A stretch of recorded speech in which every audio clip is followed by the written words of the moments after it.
Hi friends, welcome back to my channel, and this is VMware vSphere 9 full course series. So this is part 15th video in this session, or you can say course. So in today's session we are going to learn one of the most powerful feature of VMware vSphere clustering, which is distributed resource scheduler, so which is also known as a DRS. So DRS is the one of the basically core feature is used in almost every enterprise VMware environment, because it is ensure the automatic load balancing across ESXi host using intelligent resource management and vMotion. So in this session we will cover what is DRS, how DRS works internally. We are going to configure DRS step by step in our lab, which we have deployed and built throughout this course, and we are also going to take some example, real world example, and benefit and best practices of DRS. So by end of this session you will be clearly understand how VMware automatically distribute workload across ESXi host without manual intervention. So in this demo I got three ESXi hosts. So my ESXi host one is highly loaded, and we will try to see how the DRS migrates the virtual machine from highly loaded virtual ESXi host to other ESXi host to balance the load.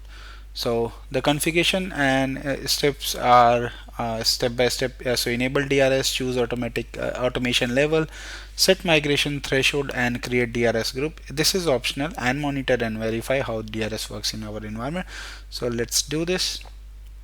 So critical benefit of DRS is automatic load balancing, optimize resource utilization for CPU and memory, and improve performance and availability, since your all ESXi hosts in same cluster are always going to be optimized for the resources.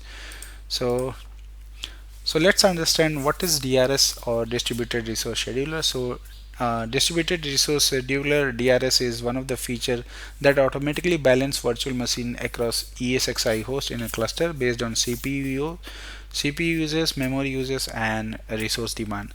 It uses vMotion technology to move running virtual machine within ESXi host or cluster without any downtime. So how DRS work internally? This is very important questions to understand from the interview standpoint of also.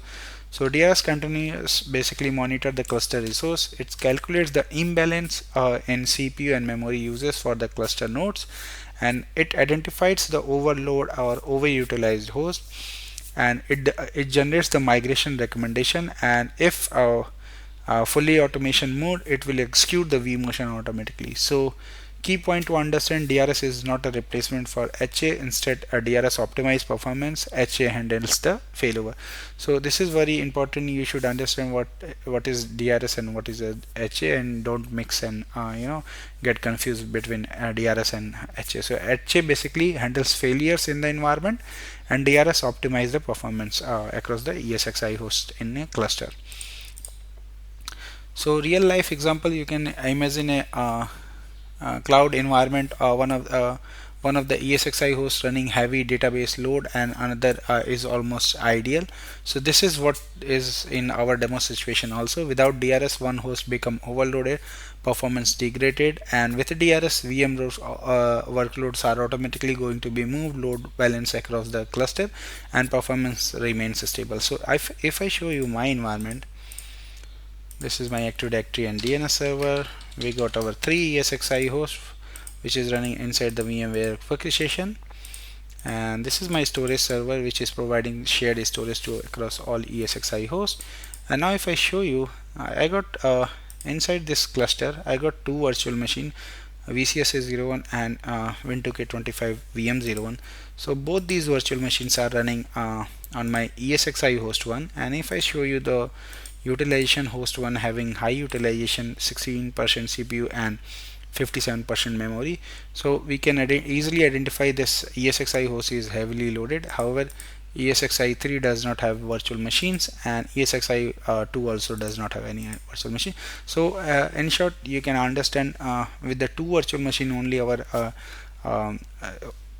utilization is imbalanced. So if you have a multiple virtual machine, definitely if you don't have a DRS configured in place, then it should basically imbalance your resources in the cluster.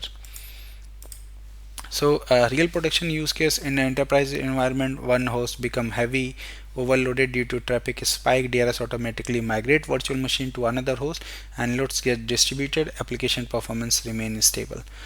So for example, you can see during the Black Friday sale, e-commerce system scale heavily, so DRS ensure no single host are overloaded. So there are different use cases which you can configure as per your enterprise requirement or your infrastructure requirement to use DRS and in the correct way. So now distributed receive schedule, these are the some important things which you should consider. So best practices: always enable DRS in production cluster, use fully automated mode if it is possible, and if there is no specific reason to not go with the fully automated mode, configure proper infinity and anti-infinity roles, which is going to cover in next video, how to configure infinity and anti-infinity roles in DRS basically on the cluster level, and monitor cluster loads regularly and ensure vMotion network is optimized for doing the VM migration. And critical insights: so basically DRS depends on vMotion network, shared storage, and proper CPU and memory configuration, so you should make sure this is enabled, and without these DRS cannot function effectively. So you need to make sure vMotion network, shared storage, and all these things are configured correctly. So with enabled DRS, infrastructure becomes self balancing, performance remain consistent, manual workload management is eliminated, so you don't need to do any manual migration for workload from one host to another, and resource utilization improves significantly. So benefit of DRS: automatic load balance, which is a primary requirement, or you can say the benefit of DRS, and better performance utilization, no manual intervention, optimize resource uses, seamless VM migration using vMotion, and ideal for production environment. And what are the common mistakes in basically while doing the DRS? So DRS disabled in cluster, so this is one of the biggest mistake if you are working in enterprise and you want to make sure your cluster is always optimized. So use manual mode in production, and no vMotion is configured, incorrect infinity rule is configured, and not monitoring the cluster health. So these are the some important things which you should understand. Now let's go ahead directly and jump into lab, and let's configure, enable and configure the DRS. So you can see I got two Windows server. One is my Active Directory and DNS server, second is my ISXi target server, which is providing shared storage to all my ESXi hosts, and I got my vCenter server deployed in this lab environment. So this is my environment. So now let's go ahead and basically configure the DRS.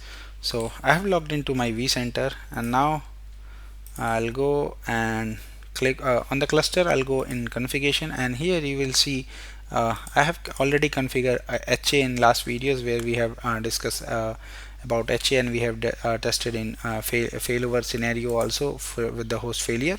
And now this is DRS, so we need to go to VMware vSphere DRS, and then this is turned off as of now, so click on edit, and then you can just click this button to enable the DRS. And here you can see automation level, so it is depending on you what you want to do. So manual, partial automated, and fully automated. So in the production infrastructure, I highly recommend go with the fully automated. So DRS automatically place virtual machine on the host at the VM power on, and the virtual machine are automatically migrated from one host to another. So host to optimize resource utilization. So this is migration threshold, you can do as per your requirement. So I'll go ahead and basically configure aggressive, and protective DRS also you can do.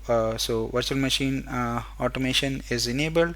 So this is pretty much everything, but if you have want to do some advanced setting, you can come and do the VM distribution, CPU overcommit, and these options also you can select.